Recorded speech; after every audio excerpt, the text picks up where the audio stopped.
Hi guys, welcome back to my YouTube channel. So చాలా delay అయిపోయింది, videos రావట్లేదు అర్థమైంది.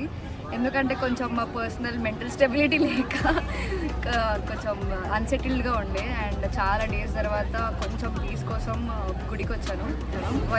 సో మనకి జూబ్లీ హిల్స్ అంటేనే మనకు గుర్తొచ్చేది పెద్దంతల్లి గుడి కదా. ఎంతమందికి గుడి స్టోరీ తెలుసు, టెంపుల్ విశిష్టత, temple history and also temple details. ఇక్కడ లోపల శక్తిపీఠాలు ఉన్నాయి, 9 నవశక్తిపీఠాలు ఉన్నాయి. అండ్ సరస్వతీదేవి కానీ మళ్ళీ అట్లా చాలా ఉన్నాయి. ఇవన్నీ డీటెయిల్స్ నేను డీటెయిల్గా చెప్తాను వీడియో మొత్తం, ఇక్కడ స్కిప్ చేయకుండా మొత్తం వీడియో. టెంపుల్ మొత్తం 7 acres ల్యాండ్లో కవరే ఉంటుంది. అండ్ ఆల్సో ఈ టెంపుల్ 1993లో రెనోవేట్ చేశారు. అప్పుడు ముందు వరకు చిన్న టెంపుల్లా ఉండేది. తర్వాత 1993లో పి జనార్దన్ రెడ్డి ఆయనే ఈ టెంపుల్ని రెనోవేట్ చేయడంలో చాలా కృషి ఉంది ఆయనది. మొత్తం సపోర్ట్ చేశారు ఫైనాన్షియల్గా అండ్ ఎవ్రీథింగ్. మీకు ఎంతమంది తెలుసు గుడి 2000 years పాతది అని? నేను యాక్చువల్లీ ఇక్కడికి ఒక 20 years నుంచి వస్తున్నాము, నేను మా ఫ్యామిలీ మొత్తం వస్తున్నాం. కానీ నాకు ఇది 2000 years పాతదన్న విషయం నాకు రీసెంట్గానే తెలిసింది. గుడి లోపలికి వెళ్ళిపోదాం, వెళ్ళి దర్శనం చేసుకుందాం ఫస్ట్.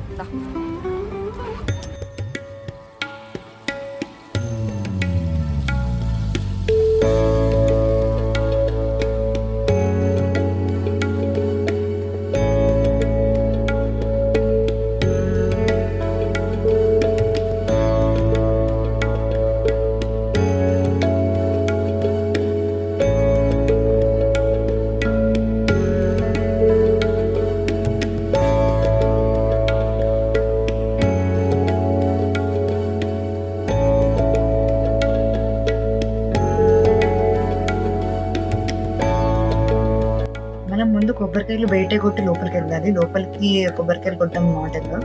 సో మీ ఇక్కడ కనిపిస్తుంది కదా, అక్కడే కొబ్బరికాయలు కొట్టాలి. నాకు ఇక్కడ కొబ్బరికాయలు బండ్లకి తగిలిచ్చేవి కానీ అన్ని దండలు, పువ్వులు అన్ని మనకి అక్కడ దొరికేస్తాయి.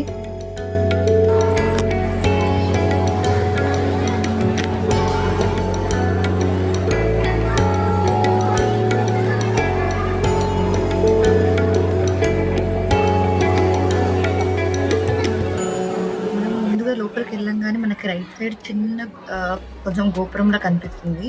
ఫస్ట్ ఎందుకో అక్కడ చాలా మెయిన్ అంటారు, అంటే అక్కడే వెలిసింది అమ్మవారు అన్నట్టు చెప్తారు. సో అందరూ ప్రదక్షిణాల తర్వాత అక్కడ దర్శించుకున్న తర్వాత మనం లోపలికి వెళ్తాము.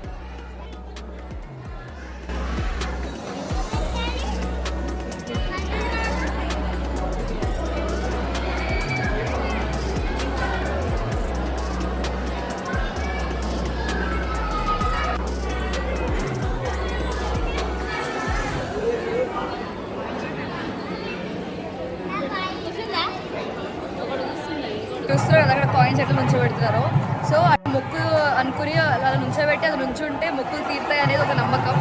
ఇప్పుడు ఇక్కడ భజన ఏదో స్టార్ట్ చేశారు, సో దానివల్ల మనకి వాయిస్ వినిపిస్తుంది, ఇంకా వినిపిస్తుంది.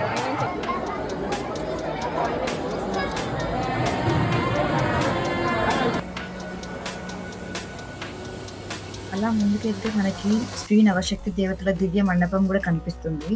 మనకి బిజినెస్ లో లాస్ ఉన్నా, హోమ్ సంతానం లేకపోయినా, ఎటువంటి ఫైనాన్షియల్ ప్రాబ్లమ్స్ ఉన్నా అక్కడ ఇట్లా కొబ్బరికాయతో ఒక ముడి కడితే అన్ని తీరుతాయి అనేది భక్తులు చెప్తూ ఉంటారు అనమాట. ఇక్కడ చూస్తే రెడ్ క్లాత్ కనిపిస్తున్నాయి కదా, అవి అట్లా కడతారనమాట. అక్కడ మనం ఇక్కడ చూస్తే శ్రీ నాగదేవత ఆలయాన్ని కూడా మనం దర్శించుకోవచ్చు, లోపలే ఉంటుంది అది కూడా.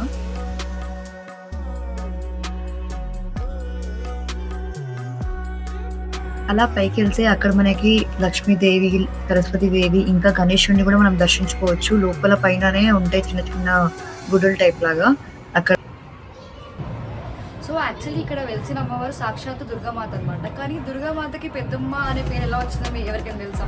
తెలిస్తే కమెంట్లో చెప్పండి పాజ్ చేసి. సో నేను చెప్తాను ఎలా వచ్చిందంటే, మనకి మహిషాసుడు అనే రాక్షసుడు అందరికీ తెలిసినంతనే కదా. సో ఆయనని సంహరించిన తర్వాత దుర్గామాత కొండల మధ్యలో విశ్రాంతి కోసం అని చెప్పేసి భూలోకానికి వస్తుంది అనమాట.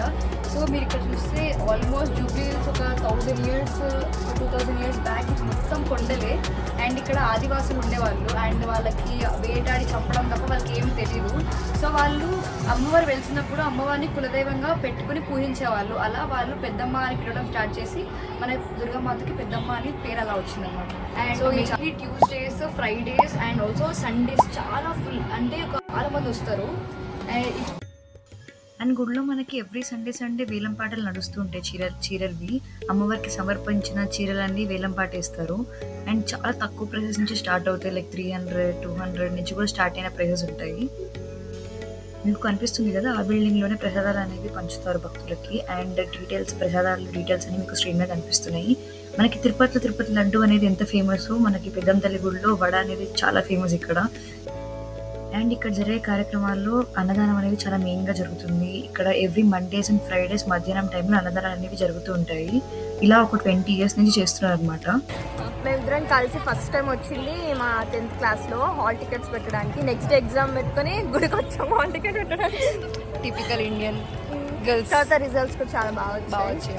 అప్పటి నుంచి నమ్మకాలు ఎక్కువైపోయినాయి మాకు. అండ్ పర్సనల్లీ మా ఫ్యామిలీలో కూడా ఏదైనా జరుగుతుంది అన్నప్పుడు మేము పక్కా ఇక్కడికి వచ్చేసి మొక్కుకొని అది జరగాలి, మంచిగా జరగాలని కోరుకుని వెళ్తాము.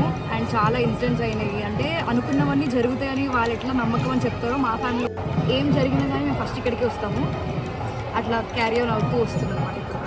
సో ఈ టెంపుల్లో మెయిన్లీ ఆషాఢ మాసంలో, శ్రావణ మాసంలో అండ్ ఆల్సో దసరా నవరాత్రులు చాలామంది ఒక వేలల్లో వస్తారు క్రౌడ్. అండ్ ఇక్కడ ఎవరైనా అమ్మవారికి మొక్కుకుంటారు అనమాట, పోతుని కోయాలి, కోడిని కోయాలి అని. సో వాటి కోసం కూడా సపరేట్గా అరేంజ్మెంట్స్ అనేది ఉంటాయి ఇక్కడ. సపరేట్ పక్కన వండుకోవడానికి కానీ, భోజనాలు పెట్టడానికి కానీ సపరేట్గా అరేంజ్మెంట్స్ అనేది గుడిలో ఉంటాయి. అండ్ ఈ గుడిలో ఆల్మోస్ట్ ఒక 500 cars and like 500 to 300 bikes పట్టే అంత పార్కింగ్ స్పేస్ కూడా ఉంటుంది. చాలా స్పేషియస్ ఉంటుంది. అండ్ విషయం ఏంటంటే శాకాంబరి అనే ఉత్సవాలు అనేది ఒక 3 days కోసం జరుగుతూ ఉంటాయి ఇక్కడ గుడిలో. సో ఆ ఉత్సవాల టైంలో ఏమవుతుందంటే లోపల అమ్మవారి గర్భగుడి మొత్తము వెజిటేబుల్స్తో డెకరేట్ చేస్తారు. అంటే మొత్తం ఇట్లా అలంకరణ మొత్తం వెజిటేబుల్స్తో చేస్తారు. అండ్ ఆల్సో అమ్మవారి విగ్రహం గురించి మాట్లాడాలంటే అమ్మవారికి చాలా బ్యూటిఫుల్ ఐస్ ఉంటాయి. అండ్ ఆల్సో 4 చేతులతో ఉంటుంది అనమాట. 4 చేతులతో, ఒక చేతిలో ఏమో శంఖం, ఒక చేతిలో త్రిశూలం, ఒక చేతిలో కుంకుమ భరణ, ఇంకో చేతిలో ఖడ్గం, ఇట్లా ఒక 4 handsతో మనకి దర్శనం ఇస్తుంది ఇక్కడ అమ్మవారు. అండ్ చూడడానికి చాలా బ్యూటిఫుల్గా అండ్ చాలా బాగుంటుంది. అండ్ టెంపుల్కి వస్తే అదేంటో తెలియని పీస్ అండ్ ఆ వైబ్రేషన్స్ వస్తూ ఉంటాయి అనమాట. ఆటోమేటిక్గా మన మైండ్ పీస్లో ఉంటుంది. మీకు టెంపుల్ టైమింగ్స్ చెప్పడం మర్చిపోయాను. సో మార్నింగ్ 4 AM నుంచి నైట్ 8 PM వరకు ఓపెనే ఉంటుంది. అండ్ మధ్యలో 1 నుంచి 3 వరకు క్లోజ్ చేస్తారనమాట. అండ్ సండేస్లో డ్యూ టు హెవీ పీపుల్, అంటే చాలామంది పీపుల్ రావడం వల్ల సండేస్ మాత్రం whole day morning 4 to and evening 8 వరకు ఓపెనే ఉంటుంది సండేస్ అయితే. So if you like this vlog, please like, share and subscribe. So that's it for the vlog, guys. Bye.